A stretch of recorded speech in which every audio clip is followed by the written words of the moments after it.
Well, thank you. And, before we start, let me also say that we have some of the young Foreign Service officers joining us with me today here in the embassy, but also on the video conference.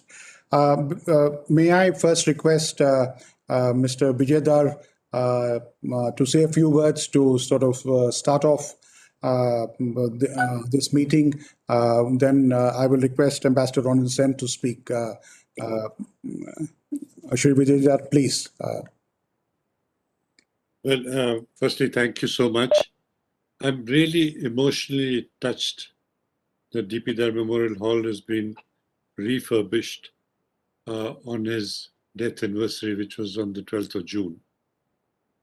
And to you, Ambassador Venkatesh, I express gratitude from my family and me.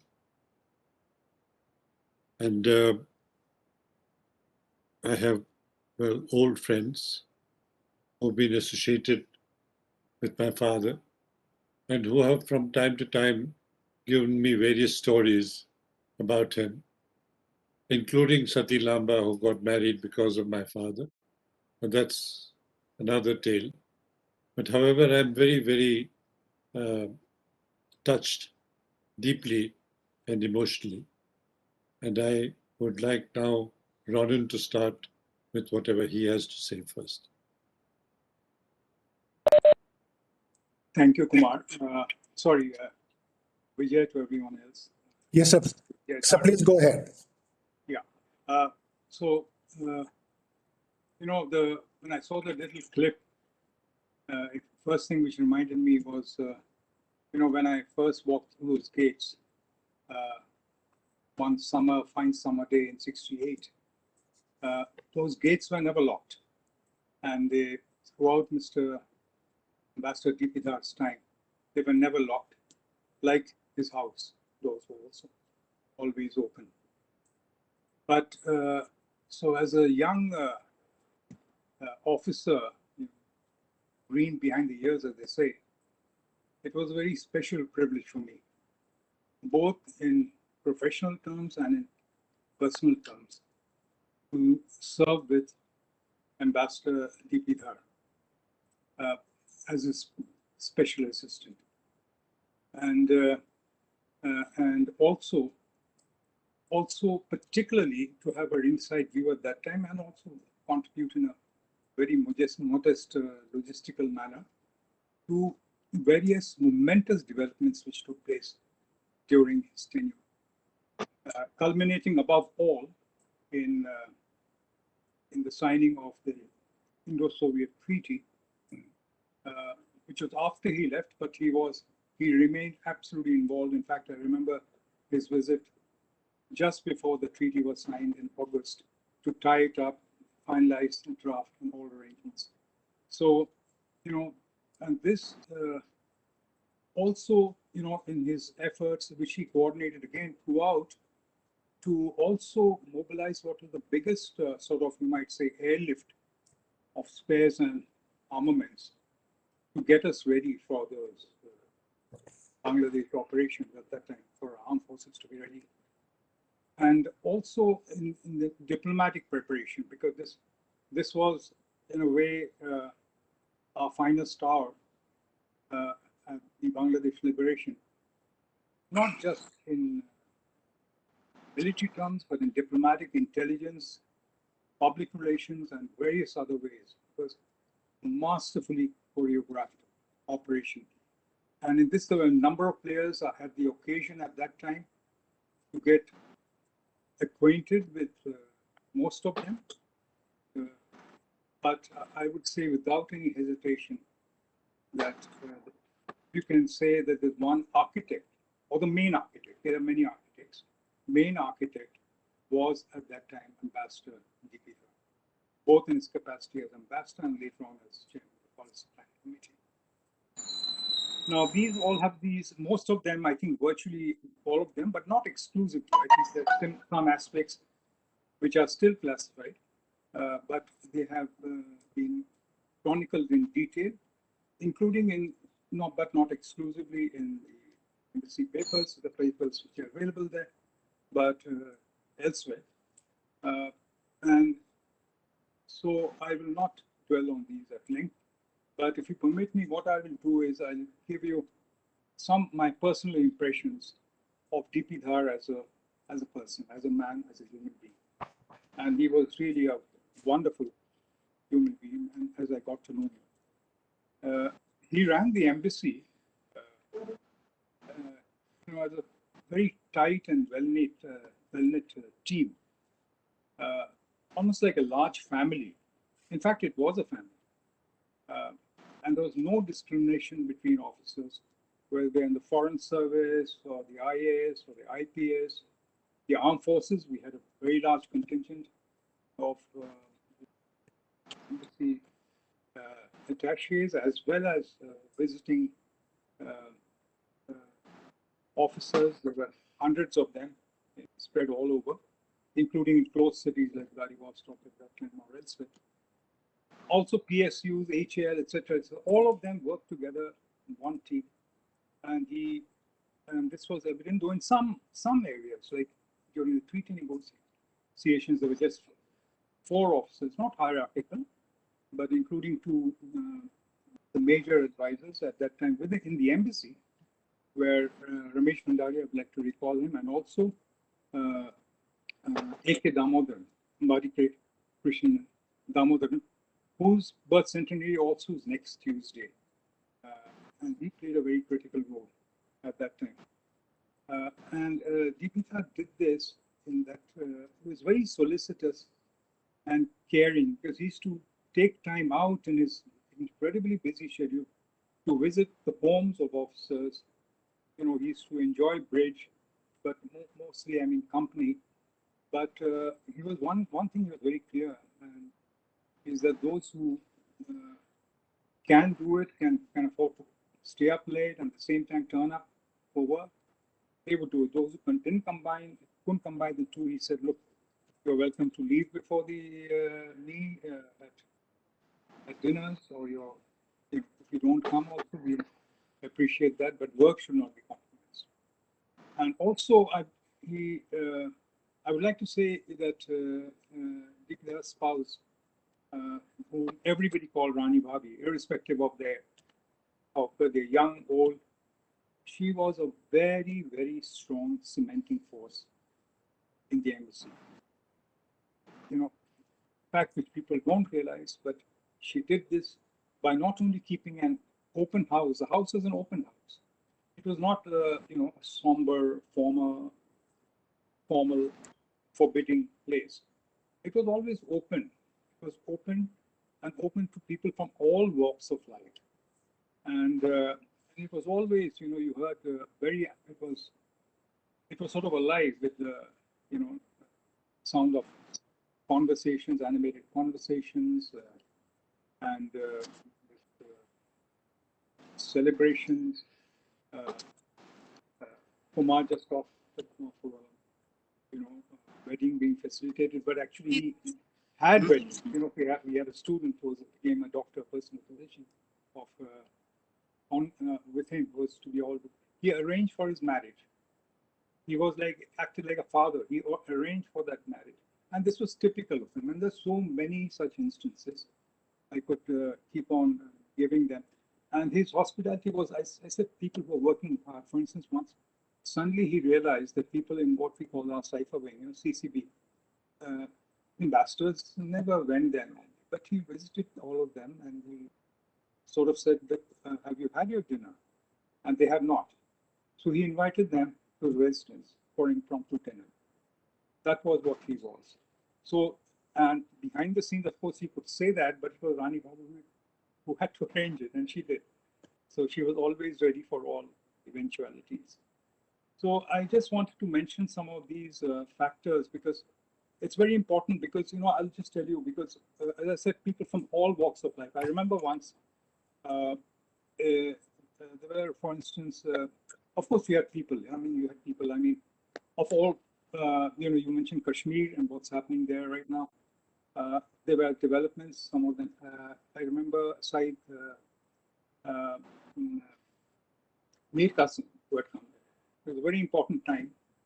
and just for a private visit. We took him, my wife and I took him. We were interested for taking him for a day to Leningrad, now St. Petersburg. But it was, other things, Shairi sessions with Faiz Ahmad Faiz. Students, a lot of students were there all the time. Young students were always welcome. And just, I wanted to let you know, just last evening, association which has been formed, an alumni association of students from that time, last evening they had their second virtual meeting. They have been holding virtual meetings for decades. So that lives on. And why him? Why that time? Because that was what he was. So I wanted to bring out some of those aspects of his personality, which contributed very critically to what we were able to achieve at that time. And even for me, I just spoken long enough. I just thought I'll just conclude by giving just 2 or 3 examples of, his, and these are just examples. There are many, and many of us have had these experiences. Like, when I was going with him on one of the long after dinner walks, maybe at 10 or 11 at night. And then he noticed that, I was not equipped properly. It was cold winter. And he spontaneously took off his, typical Kashmiri Karakul cap and says, wear this. So when I was returning it back to him, he said, no, I've given it to you, except something with grace at least. And this was very typical. And the same thing with, on first anniversary, very frankly, I had almost forgotten my first wedding anniversary. And at 10 o'clock, he said, look, you're absolutely crazy. Are you suicidal or something? Just go home. And then when I was leaving, he said, you can't go like this. You can't go empty-handed. And then he handed me a beautifully packaged, amber necklace, a lovely bouquet of roses, and says, take these home, but keep it a secret from your wife because it should not be from me, it's from you. So there are lots of these stories. I want to just give you an example. But it was, this was what he was as a man. And what he was as a man, and I just want to give you all this because of his personal warmth. What he did was, and he was completely spontaneous in what he did. One of the students was telling me last night, they were remembering that once he just, a senior dignitary had come to the embassy, and we were having problems at that time of footwear. Footwear. Because there's something wrong with the soles, they felt the Russian authority, Soviet authority at that time. He just took off his shoes, and then he showed, I think it was Minister of Foreign Trade, Patolichev, was minister for since Stalin's time for, I think, 27, 28 years. And he showed it to him. He said, look how perfectly stitched it is. What is your problem? So he took interest in a lot of minutiae also. It was not just a political, diplomatic kind of thing. He was an outstanding trade representative of Indian business. And I can give a number of examples in that also. But the first ever long-term trade agreement was also signed during his time. I just wanted to give you some aspects of his personality and.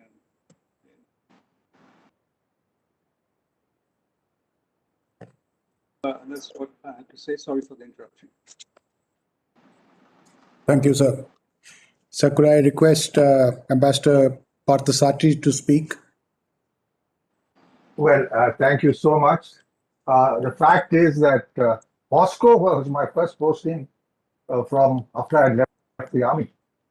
And therefore, it was novel to me. And I luckily did most of my Russian language studies in India. And I needed that desperately to get promoted fast enough to become first secretary. So after having learned the language, a bit, I landed up in Moscow. And I was asked to call on the ambassador. And please believe me, I was told by him, don't come alone, bring your wife along. It was really, very, really, I think hardly knew each other. And then I must tell you the other aspect of of DP Dhar, and since Vijay is here, he was not only uh, fortunate to have such a talented father, but I think the greater things in his life would be the humane qualities of Rani Babi, his mother. And Vijay, I want to tell you, when we heard of that she had passed away, really, both Shanti and I were really, really sorry. Well, one gets to Moscow, and the first thing you have to do in those days was to buy a car. It always used to be an Opel Kadett from from Germany, and he was. So he asked Mr. Deepudar asked me, uh, "कब जा रहे हो?" I said, "कहाँ?" He said, "भाई गाड़ी खरीदने के लिए पैदल थोड़ी आओगे यहाँ." And I said, yeah, I stalled. So he said, "क्या बात है?" I said, "सब कुछ सोच रहे हैं." He said, "पैसे की कमी है?" I said, "हाँ पैसे की कमी है." He said, "40,000 pounds we were paid not in dollars but in pound sterling." And I got precisely what I know. And he said, "ये तुम्हारे लिए नहीं है, शांति को ले जाओ." And I really had a holiday, my first holiday visiting Germany, thanks to DP Dhar. And he left there, this camaraderie, this niceness. And when I passed my language exam really fast, he said, क्या हुआ क्या हुआ? And मैंने सुना सीख के आए थे यहाँ. I said, हाँ साहब सीख के आया था यहाँ. And then we sort of moved on. Ronan had left at around that time for San Francisco, if I remember correctly. And the tensions with Bangladesh started. By which time I was doing first secretary information. Suren Arora was still there. And dealing with the press, I started really and then ended up as the PMO spokesman. Anyway, thanks to the coaching I got from DP Dhar on press ko kaise khush rakhna hai, sort of thing. It was always basics with him. And the working then moved on and became also HOC and first secretary political, by which time we were engulfed with the Bangladesh crisis. DP Dhar returned back, and I think it was Ronan who told me about this pending treaty, which they had been negotiating at that point in time, the Indo-Soviet treaty, before he left. And then he came back with the draft for the Indo-Soviet treaty. And that was the first time since my Russian language speaking turned out to be useful. One attended some of these meetings to get a better feel of what happens at that level. But I must tell you, it's interesting because I wondered why he came at that point in time. And it turned out we had received information, when I was posted in Washington, I got to see the files. And I linked it up with DP Dhar coming. He came after the Americans literally threatened us to keep off Pakistan. And that was an interesting development in a meeting which Ambassador Jha had there. And he came and negotiated his way, went through Kosygin like he was his long lost brother. And he was the one who held the final round of negotiations on the Indo-Soviet treaty. That was it. And as I said, the reasons for his rushing back then, I learned much later when I was the political counselor in Washington about what had transpired between Jha and the Americans. So there is, one doesn't mind talking about this, it's so far ago. And then things escalated and the conflict broke out. Who lands up within 2 days of the conflict? It is DP Dhar. Again, meetings with Kosygin, meeting with Gromyko, and then he knew his way around and how to handle them. There was, I must caution you, at that time in the early days, a fairly great disinclination on the part of the Soviet Union to allow this to escalate, or for it to get out of hand and they're getting involved. But the way DP Saab played it was incredible. He dodged all the questions and irritated because he didn't wanted to know. And we went ahead, and really, if you ask me, the person who really negotiated the last part of the PPP deal, and the conflict took place. The Soviets backed us to the hilt, something I will never forget, which was a great experience. And he came back during the conflict. He came back with Field Marshal, then General Manekshaw.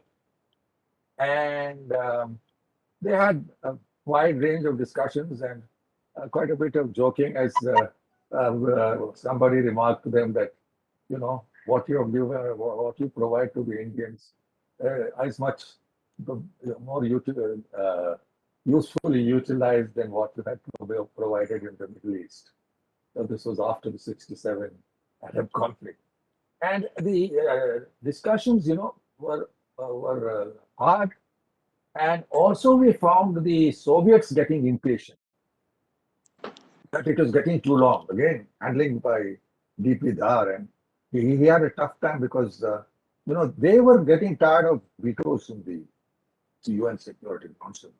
And DP Dhar was the man to give them the answer about, how warmly they would be welcomed whenever they visited India.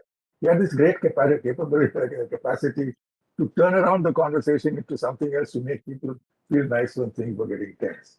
And that's something we should learn. And so he went back, and then I was the head of the Foreign Secretary's office when he came back for his second term. One kept in touch with him. I went with the Foreign Secretary as DSFSO because I was Russian speaking, Director FSO later on, to Moscow, and he was there, his gracious self always. And then he came back, and we never got to meet after that. But his son and heir sitting here, Vijay, is someone who I've had the opportunity of meeting. I can, as long as Rani Babi was around, certainly our family's traditions of hospitality were maintained. But I think Vijay was great. He's been a good son to a very distinguished father. Because I have to, for various reasons, visit Srinagar every now and then, even now for my university work. And the thing I want to mention finally about DP Dhar, what he was incredible about him was that to be able to relate to the foreign service. And problems later on, which I shall not reveal here. When we have a drink together, I'll do it. But I miss DP Saab when he left, because he knew how to handle us and he knew when we were feeling tense. That's a great humane quality. So I think I've given you my views of the geopolitics of the time. And just remember one thing, and I say this, and I'm not ashamed to say it even anywhere in public. The Russians have stood by us, and they will stand by us. And I miss the Soviet Union. I was moved on to the neighborhood in my later life. But I tell you, the youngsters who are there now, you will realize later on what a great privilege it is there to be there in Moscow. But more importantly, I think in my case, to have the fortune of meeting a personality by the name of DP Dhar. Thank you. Excellent, sir. So, thank you very much. So, Ambassador Lamba, sir, could you please? Thank you, Venkat. Well, I would like to congratulate Ambassador Venkatesh Verma for having organized this meeting, where he has got 3 of us retired ambassadors, but he has got Amitabh, Mathu, and Vijay. Amitabh is a teacher for all of us, whether he's in our age group or Ambassador. I want to congratulate you for having the future ambassadors of India with you today. And I think they have a lot to learn from a man like Professor Amitabh Mattu, like all of us have to. And since I would like him to speak, I will be very brief. I don't want to repeat. But Mr. D.P. Dhar, I have met him in Moscow. I have met him in Dhaka. I have met him in Delhi. And at each place, he has inspired me like he inspired many others. He was an iconic figure. But one thing about him is he was always young. And I'll tell you, at the age of 31, he was a member of the Indian delegation to the UNHC in 1949. And a year before that, he was Home Secretary and Deputy Home Minister of Jammu and Kashmir at the age of 30. At the age of 33, he was a member of the State Constituent Assembly, where he was for 6 years from 51 to 57. And at the age of 39, he became a member of the State Assembly for 4 years from 57 to 61. I had done this much research on him when he came as Kashmir minister to Moscow in 1968. And I had seen that what a person, because I was at that time attached to him and I spent 3 days with him. He was ambassador in Moscow and he died young at the age of 57. Everything in his life happened when he was young. You know, he had a lot to offer. When he came to Moscow, he came under very difficult circumstances. It so happened that the date coincided with the anniversary of the Tashkent agreement. And at that time, the Russians were having some problems with Pakistani. So he came at the invitation of the then RSFSR, the Russian Federation. And at London airport, they advised him not to come. He came. And he was not going to change his program at the last moment. And I went with him to St. Petersburg. And I had carried something which both of us liked, but I found he was. So then I asked him in the evening, आप बड़े अमीर लगते हैं मुझे. कहता क्यों? I said, you're spending a lot of money in buying these bottles here and I've got them free lying with me. His first comment was, हम बरखुदार की नहीं पीते whiskey. अच्छा. Suddenly, in the middle, he said, I So I went to my room and brought the bottles and then we kept them and then we had them. So we went to the collective farms. We saw other things. He was very impressed with the progress. We came back. In the evening, he told me, oh, now you've handled the bottle well. I think you can also handle a wife. You should get married. Anyone who can handle a bottle can also handle a wife. So that was his advice. I come to Delhi, and for 3 years, I am on the US desk. And I was told that I'm getting a post into Washington. Suddenly, I got a call that the Foreign Secretary wants to see me. I went to the Foreign Secretary's office and I found Mr. D.P. Dhar sitting with him. And Mr. T.N. Call said, you have been promised to Washington by some people, not by me, but today there's a double offer. Do you want to go to Dhaka or Washington? I said, sir, I have no choice. My orders for Dhaka are being cyclostyled. You see, the office was next to my office, so I knew that. So Mr. D.P. Dhar told him, Tiki, you are no longer in control. His order. So then he looked at it, he said, no, my offer stands. Is it Dhaka or Washington? I said, Dhaka. So Mr. D.P. Dhar got up and put his hands on my back. He said, good decision taken. I said, when do I go? He said, we can't tell you. The Prime Minister has to decide the date. It will be the next 4 days. But as far as US desk is concerned, you have handed over. You start preparing for Dhaka. She was waiting for Sheikh Mujib to return, which he did the next day. So this was about the 8th or 9th of January. 16th January, Mani Dixit, I accompanied him to open our mission in Dhaka. And Mr. D.P. Dhar arrives there a little later. Vijay, his wife Kiran, and her sister also were with him. And by this time, he was an iconic figure in Dhaka. So we got to know everyone through him. And so he came and she said, the first drink I'll make, then you all look after yourselves. But there was no time for another drink that evening because serious work was being done. Anyhow, that was Dhaka. I told you I'll be brief because I want to hear Vijay, Amitabh, and others. I come back to Delhi. By this time, I had proposed to my future wife, who is now my wife, but my father-in-law thought he should make some inquiries about me.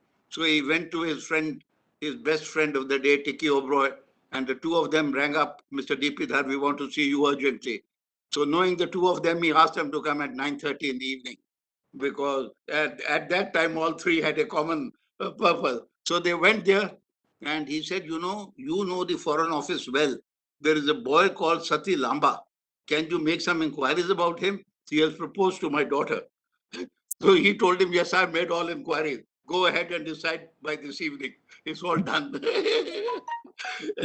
So they looked at him. You know him? He says, yes, I know him.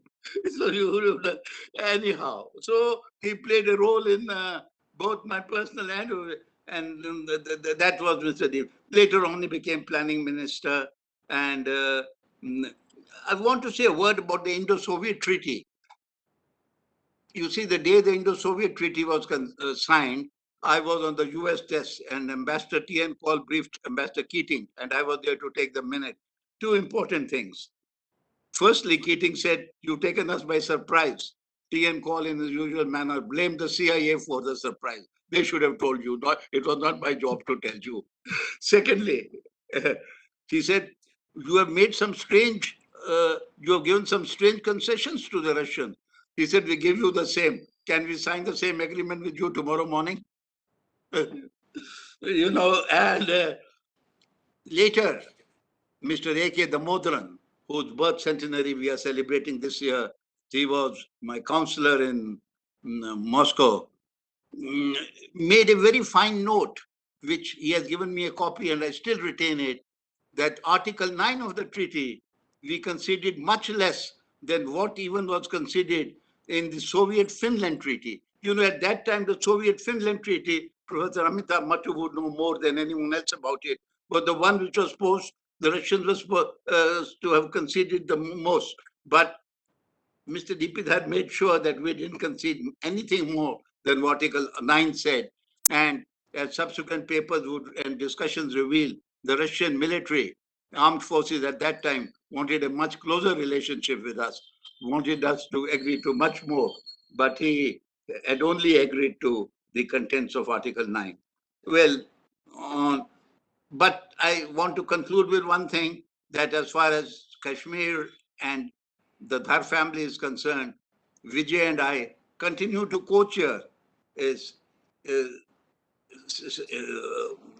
session on Kashmir under the Ananta Aspen scheme, where both of us are working together. And as I many times mentioned there at the meeting, that the source of my inspiration on Kashmir is always his father, the late Mr. Durga Prasad Dhar. Thank you very much, Venkat, once again for having organized this meeting. Thank you. Thank you, sir. And of course, I recall my own tenure here in Moscow when you were ambassador in the 20 years ago. One of the highlights of my career. Could I turn now to Dr. Amitabh Mattu to speak? Thank you very much, Ambassador Verma. Am I loud and audible? Yes, loud and audible. Let me also add my congratulations to you and the embassy for organizing this function, and more importantly, for refurbishing the D.P. Dhar Memorial Hall. It's only appropriate that after almost 50 years of the Indo-Soviet Treaty and 46 years after the passing away of D.P. Dhar, we still have that sense of institutional memory preserved.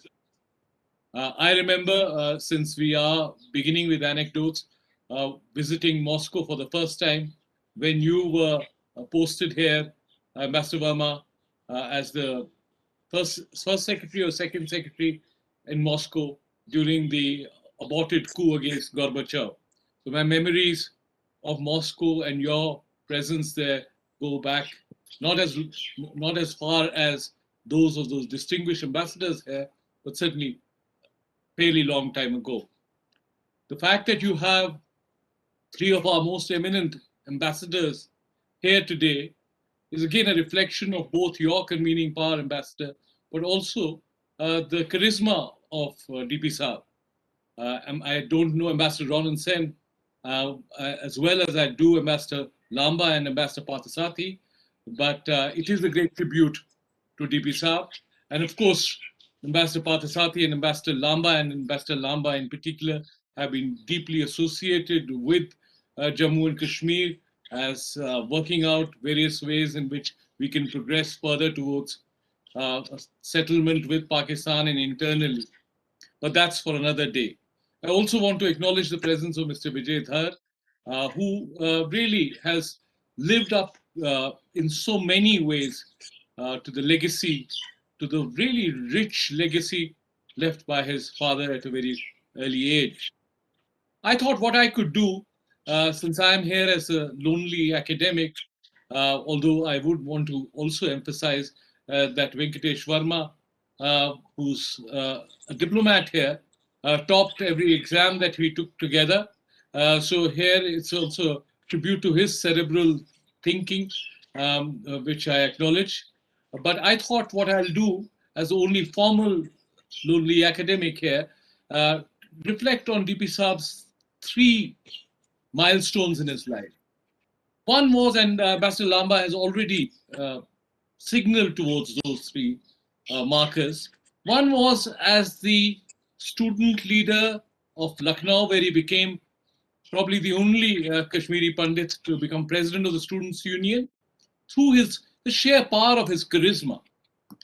He comes back to Kashmir and joins the Quit Kashmir movement against the Maharaja as part of the National Conference, becomes a fellow traveler with BPL Bedi and others, and is also helps to draft the Naya Kashmir Manifesto. Quite appropriate that we are talking about a new Naya Kashmir Manifesto today, but the original Naya Kashmir Manifesto owes much to the thinking of DP Dhar and the Bedis and many others who thought of ways in which the state can intervene in making the society of Jammu and Kashmir, which was very deeply divisive then, very feudal in character, more egalitarian. And then he also establishes, once the independence comes, a link between Jammu and Kashmir and New Delhi through a personal channel with Pandit Jawaharlal Nehru, the Prime Minister. Nehru's correspondence, Malik's account of Kashmir, talks about how DP Saab is the conduit between Kashmir and Delhi.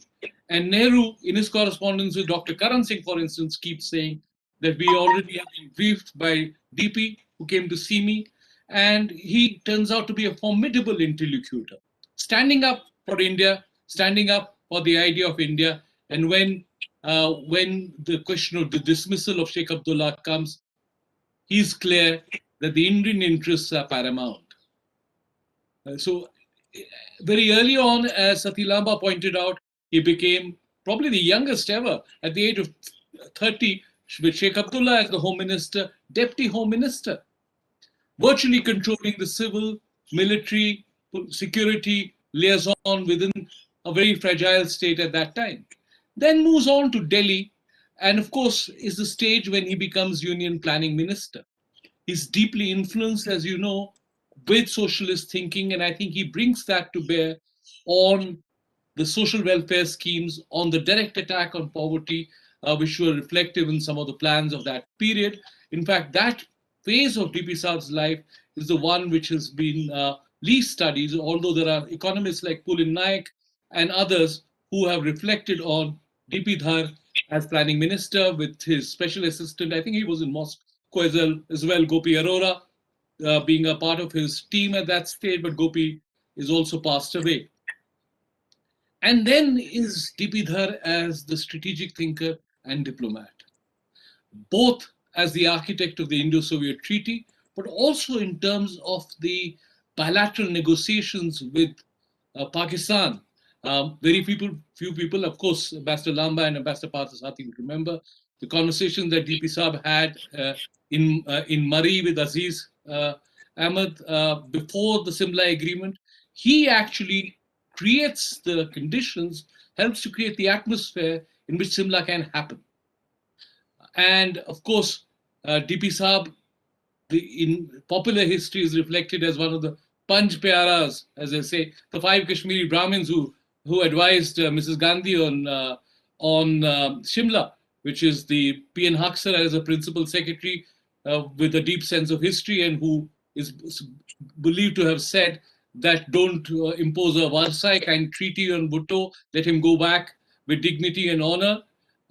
To the secretary P.N. Dhar, who's really more of an economist, to T.N. Kaul, a formidable diplomat, to the chief of the External Intelligence Agency, RNW, Ramji Kaur, to DP Saab. I would say that DP Dhar in some ways encapsulated all the qualities in the 4 other Panch Pyaras. He was a strategic thinker. He knew he had an informal network of intelligence. He had the craftiness of a diplomat as well as the statesmanship to look beyond the immediate and look at the long term. So it's one of the strange ironies of history that DP Dhar today is not remembered with the same degree of robustness, with the same degree of enthusiasm and energy as he should be. Nor is there really a biography of DP Saab, which is there. I wish some of our eminent former ambassadors, diplomats, were to undertake that task. I can certainly help to provide the research assistance in terms of people who can take down the notes that they have. But I think it's something which needs to be done. But more importantly, I do want to also say that Mr. Vijay Dhar, who is going to speak now, but through the DP Dhar Memorial Trust, has ensured at least that DP Saab's great contribution in so many fields is remembered. Let me conclude by the final line that when I was an advisor to Mufti Saab, he saw, of course, DP Saab as his ultimate mentor. And the way he used to describe DP Saab was, over a drink, was that he was a kalandar. A kalandar, for those who understand the Sufi tradition, is like a person who's otherworldly, who belongs to this world, but his concerns are much more beyond the material. That DP Saab never were looked for money or power and as an end. These were instruments. And that for him, for Mufti Saab, DP Saab was the ultimate statesman. And he wished there were more people like him in India today who could carry on that sense of vision that DP had brought to bear in public life. Thank you, Ambassador Verma. Thank you. Thank you very much, Professor Matu. Could I now turn to Shri Vijay to speak? I firstly am almost speechless after hearing all the stalwarts that were spoken. But however, I want to narrate 2 instances. One was when he was the president of Lucknow University, and he invited Pandit Jawaharlal to the university at that time. And that is the closeness that they developed after that. The second story is what was told to me by Begum Sheikh Abdullah after my father passed away. She said, Sheikh Saab was collecting money for the national conference, and people will give him maybe 4 annas at that time, 8 annas, and suddenly he saw a 5 rupee note. And he was quite surprised that somebody should give him 5 rupees at that time. So he said, "Who are you?" He said, "I'm so-and-so from such and such a family." He said, "Okay, you wait." And then he took him home. And that is where Begum Abdullah met him. She said, when Sheikh Saab told me that there must be there is a worker who's joined us today, and he comes from a very high family, Dhar family, please give him a cup of tea. So Begum Abdullah said that when I went down, I saw the man sitting down on the floor, and I asked him, "Will you have tea?" or kava? She said, I've not forgotten the voice that came out from there. And he said, I'd like a cup of kava, madam. Thank you. So that was him. But I must say, my first visit to Moscow, as I stepped into what was told to be Posolsta Indy, but then it was nicknamed as Gastinitsa Indy, which meant, to me, I was told, meant a guest house.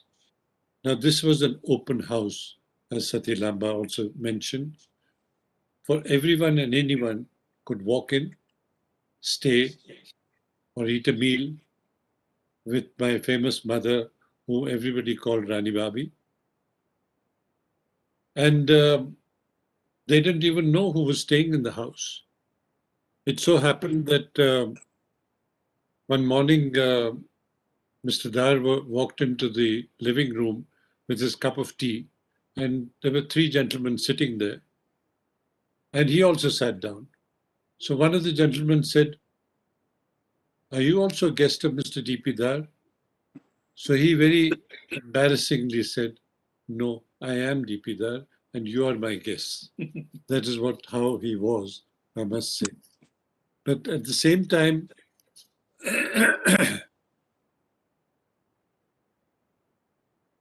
my mother played a very crucial, rather, she was the strength of the embassy at that time.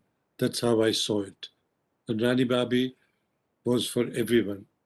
Particularly, I think the students' community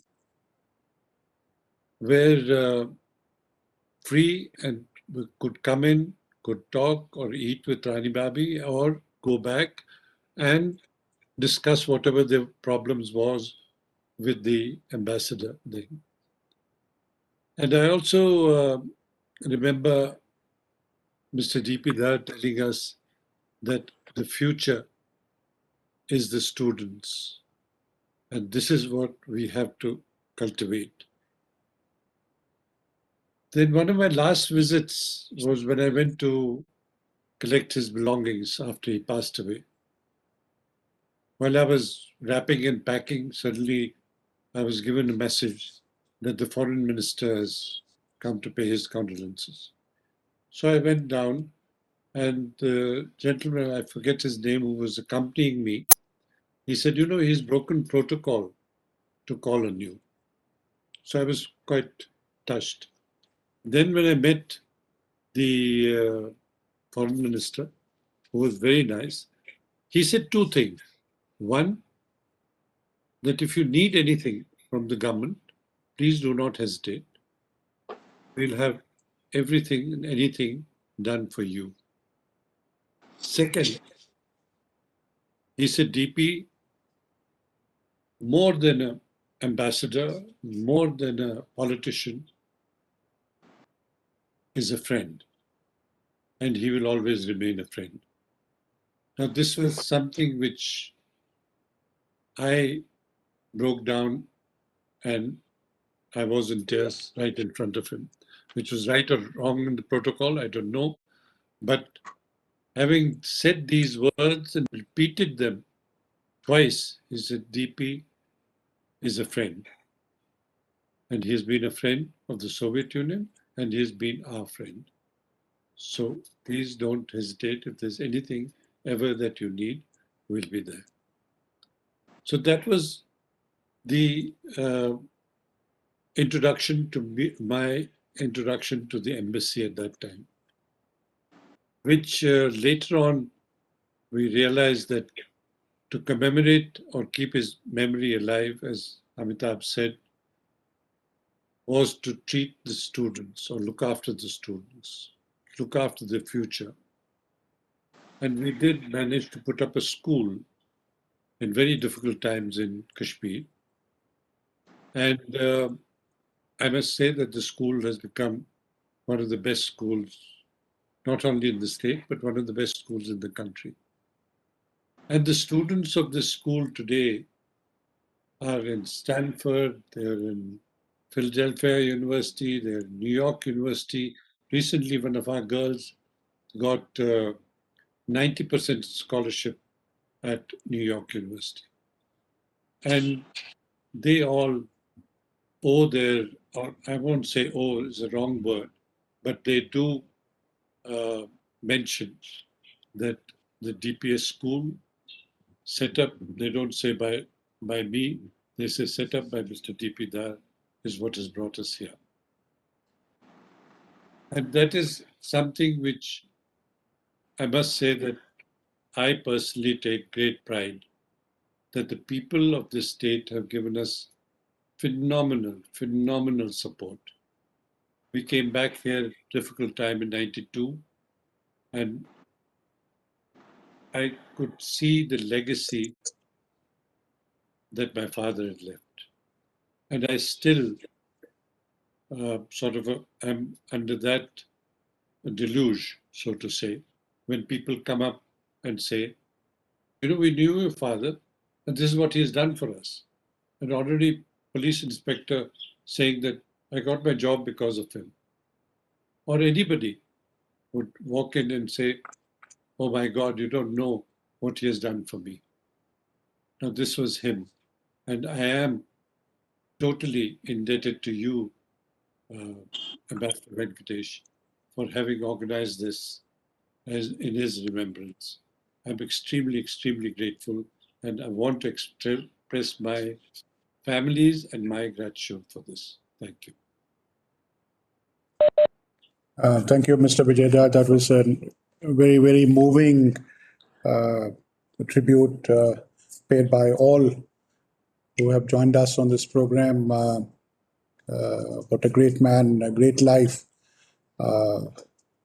spanning many decades and touching so many lives. I was using the opportunity that I'm based here in Moscow to look up the old files, and of course, Ambassador D.P. Dhar's tenure here was momentous in so many ways. He presented his credentials in January 1969.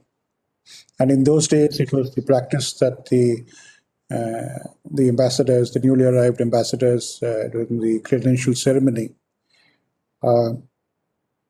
delivered a speech, what was called a credential speech. There is a copy of that speech on the files. And it is noted there in the files that the speech was delivered in Hindi. There is also an Urdu version of the speech, which I think probably was the original. It was translated into Hindi, and the ambassador spoke in Hindi during the actual credential ceremony. What is remarkable in the same file is a small note that came back from the ministry. The ministry has this anonymous ways of directing its missions abroad. And it says, dear mission, I mean, it's addressed to all missions abroad. Dear mission, we have seen the credential speech of Ambassador D.P. Dhar in Moscow. It is being considered a model credential speech, and therefore is being circulated to all missions abroad. Very simple, very powerful. So, sir, for what your father and Ambassador D.P. Dhar has done for this embassy and for the country, as a small token of our gratitude and as a small token of our remembrance, what I intend to do is to have that speech properly copied and framed, and we'll find a way of sending it across to you in Srinagar, so that it would be with you and with the foundation for others to read. Let me take this opportunity to thank everyone who have joined us today. Ambassador Ronan Sen, Ambassador Parthasarthi, Ambassador Lamba, Mr. Vijay Dhar, Dr. Mattu, and all my colleagues who have joined us this evening to remember a great man, a great life, and one of the finest ambassadors we've had, especially here in Moscow. As I said, many of the issues that he grappled with are, in a sense, timeless. And I think one of the definitions of greatness is the relevance of people in a certain timeless sense is when they deal with timeless issues. And I think Ambassador D.P. Dhar brought that together in a most humane, most fascinating, and a most unique way. So thank you all for joining us and sparing your time. We are indeed very, very privileged. This is one of those very unique meetings we've had, first in my experience, that we've had this opportunity to reach out across generations to learn from you. In fact, we are deeply inspired by what all you have done for the country. I would say Ambassador Sen was ambassador in Moscow at a very, very difficult period in our relations, and what he did to stabilize the relationship, to put the ship on an even keel, is his contribution is again timeless. It's Ambassador Lamba took it forward, and many of the projects that he was able to put in place is the same projects that we deal with today. So in a sense, that too is timeless. Ambassador Parthasarthi's association with Russia, his work experience, which he's carried forward in many other areas, including his term in PMO, his tenure as XP, and a great source of support publicly in these rather different days in the public sphere. Very strong, upright, upfront support for India-Russia relations is something, again, which is timeless. Amitabh and I go back a long time. That friendship is, again, timeless in its own way, I presume. And Mr. Vijay Dhar, sir, thank you so much for gracing this meeting, and we indeed are very honored that you joined us today. So thank you all for joining us, and good luck, good health, and stay safe. Thank you. Bye bye.